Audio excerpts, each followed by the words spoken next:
अन्योंग this is Shweta and you watching hashtag K monster. पिछले part में हमने देखा कि जीवू से ये शिकायत करता है कि वो ली हान को इतना अच्छे से क्यों ट्रीट कर रही है और क्यों इतना डांट कर सिखा रही है। वो तो बस उसकी मास्टर है ना, और उसके इस रवैये पर सिर्फ उसका हक है। इस पर जीवू मुस्कुराती है और आज उसे प्ले के अकॉर्डिंग पनिशमेंट भी देगी, यहीं ऑफिस में ही। वो जाकर डोर बंद कर देती है उस मीटिंग रूम का और जीवू को मीटिंग टेबल पर बैठ जाने के लिए कहती है। इसके बाद वो उसकी बेल्ट उतारने को कहती है। ये सुनकर जीहू सरप्राइज हो जाता है। तो जीहू कहती है, अगर तुम मुझे रोकना चाहो तो ये ग्लासेस उतार दो। लेकिन जीहू ग्लासेस की जगह अपनी बेल्ट उतारकर जीवू के हाथ में थमा देता है।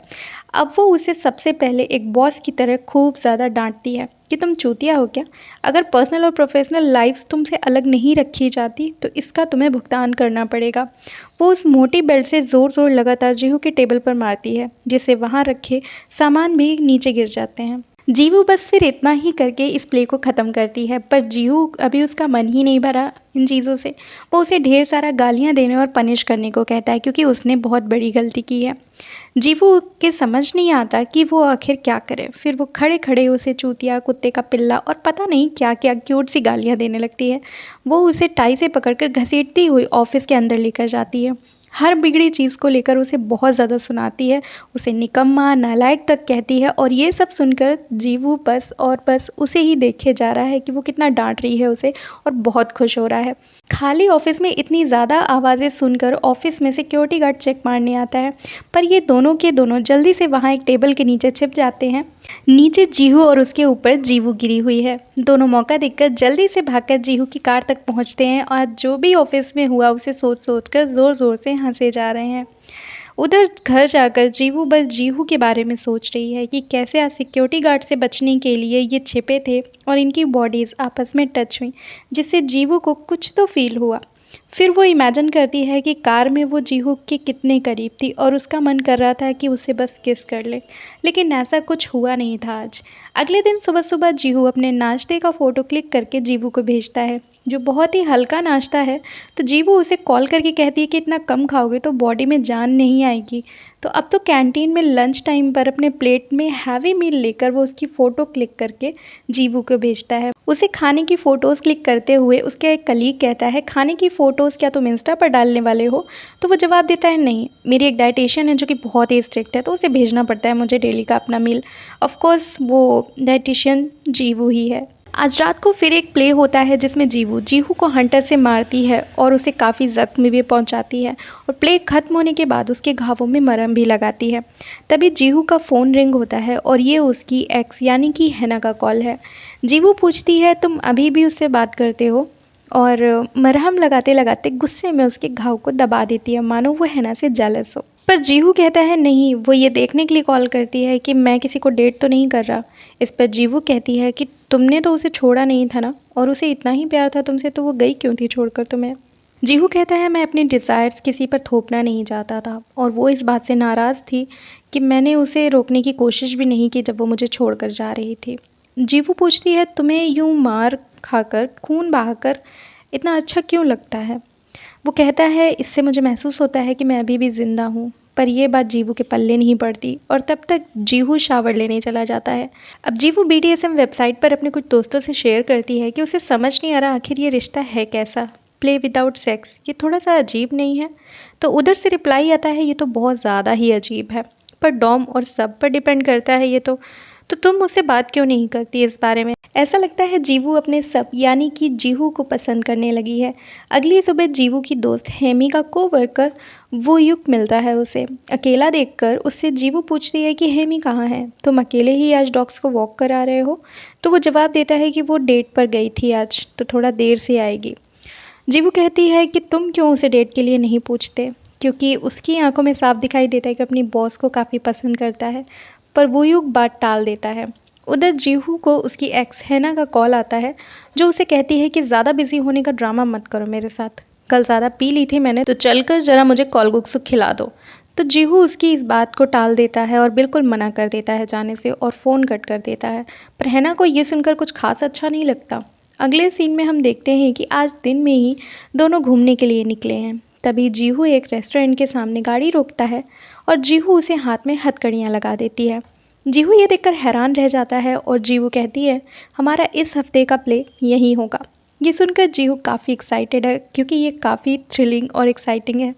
दोनों किसी तरह से हथकड़ियाँ छुपाते हुए अंदर जाते हैं और खाना ऑर्डर करते हैं।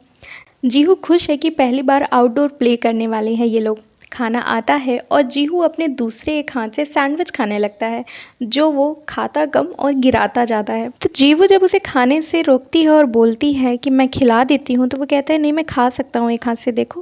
वो खाकर दिखाने लगता है तो जीहू उसका हाथ पकड़ लेती है और जीहू उसे फोर्क एंड नाइफ से उठाकर और सैंडविच को कट कर कर उसे मुँह में खिलाती है और कोल्ड ड्रिंक भी पिलाती है साथ ही साथ। ये देखकर आसपास बैठे कपल जो उन्हें काफ़ी देर से देख रहे थे, अपने पार्टनर्स को भी उनसे कुछ सीखो ऐसे बोलते हैं। दूसरी तरफ जीवू की दोस्त हेमी एक लड़के के साथ आज डेट पर गई है और क्योंकि हेमी को भी BDSM पसंद है तो वो उसे सीधा ऐसे ही होटल लेकर गई है। तो वो इतना ठरकी निकला वो लड़का जिसके साथ वो गई थी कि उससे ज़बरदस्ती करने लगता है और हेमी अब वहाँ पर फंस गई है और किसी तरह से हेल्प के लिए जीवू को कॉल लगाती है।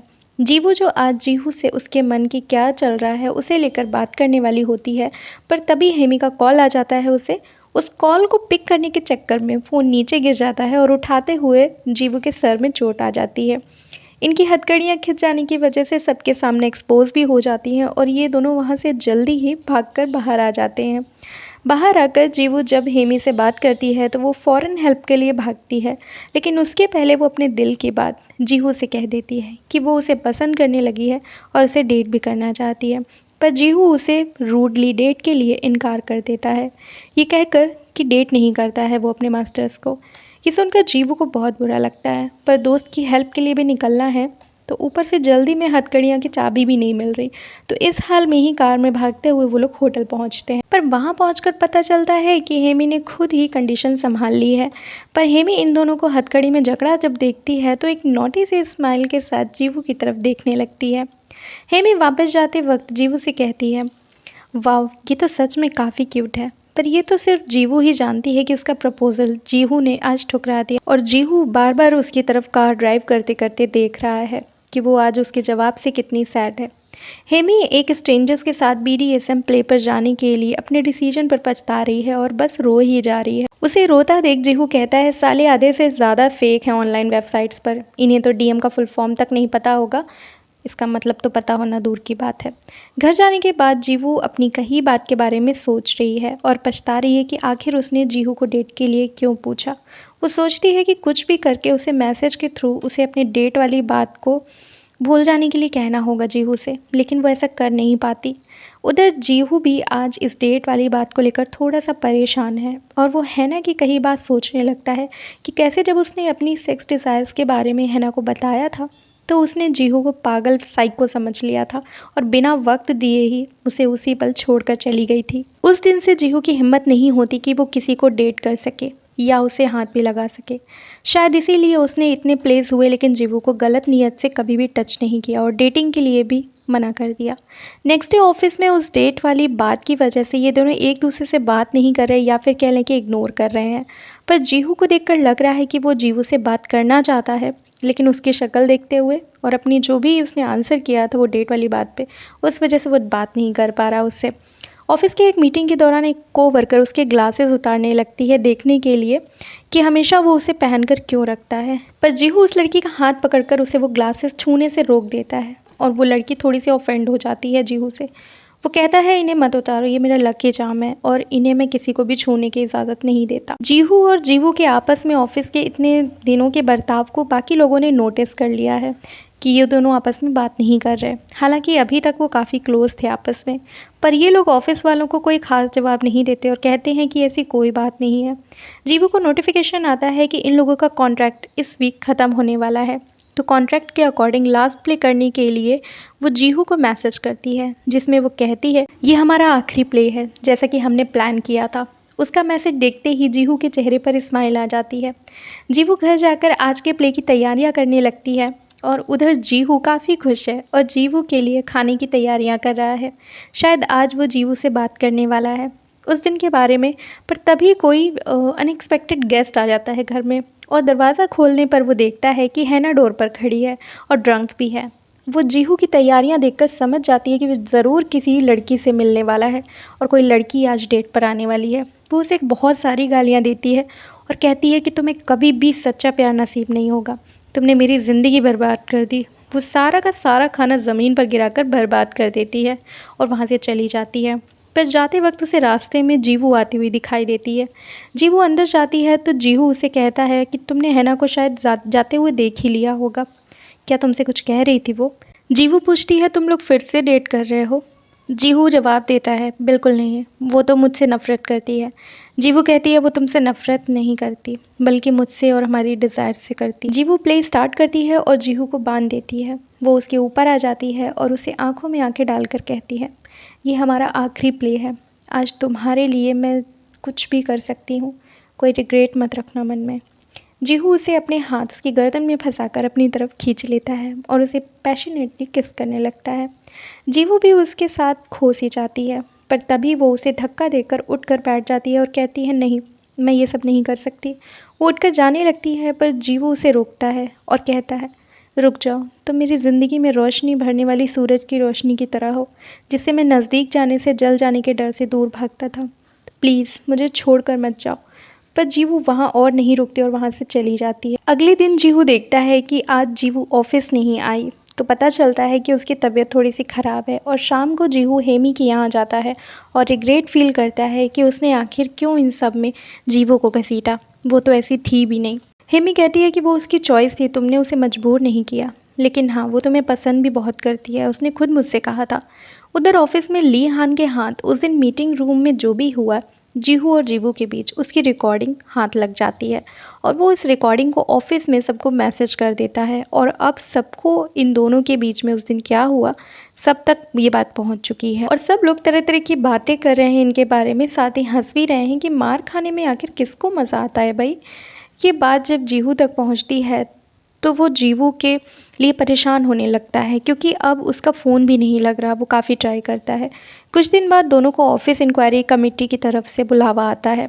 देखा जाए तो उन दोनों ने रूल्स भी तोड़े हैं ऑफिस के कि उन्होंने ये सब ऑफिस के मीटिंग रूम में किया।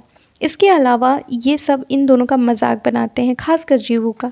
काफ़ी देर ये सब बात सुनने के बाद जब जीवू से बर्दाश्त नहीं होता तो वो उन सब पर खरी खोटी सुनाने लगता है कि मैं जीवू से प्यार करता हूँ और ये सिर्फ मज़े के लिए नहीं था। जीवू उसे चुप कराने की काफ़ी कोशिश करती है पर वो चुप ही नहीं होता और वहाँ मौजूद लोगों को जीवू के बारे में पॉजिटिव चीज़ें बताने लगता है। वो कहता है निकलवाना है तो निकाल दो, लेकिन हमारी प्राइवेट लाइफ डिस्कस करने का आपको कोई भी हक नहीं है। वो जीवू की तरफ मुड़ता है और उसे प्रपोज़ करता है और उसका हाथ पकड़ के जीवू भी कॉन्फिडेंट हो जाती है।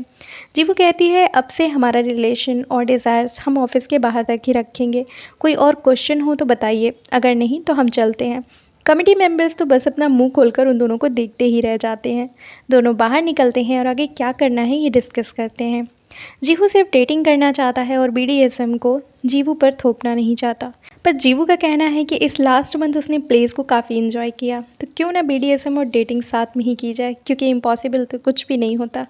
तो फाइनली ये कपल अपनी अपनी डिज़ायर्स के साथ डेटिंग शुरू करते हैं और बहुत खुश हैं एक दूसरे के साथ। तो यहाँ ख़त्म होता है इस मूवी का एक्सप्लेनेशन। तो कैसा लगा आपको कमेंट में ज़रूर बताइएगा। एक्सप्लेनेशन पसंद आया तो लाइक ज़रूर कर देना और नए लोगों को चैनल प्लीज़ सब्सक्राइब कर लो यार, पैसे नहीं लगेंगे। जो भी ये ड्रामा पसंद करते हो उनके साथ ज़रूर शेयर करिएगा। Thank you so much.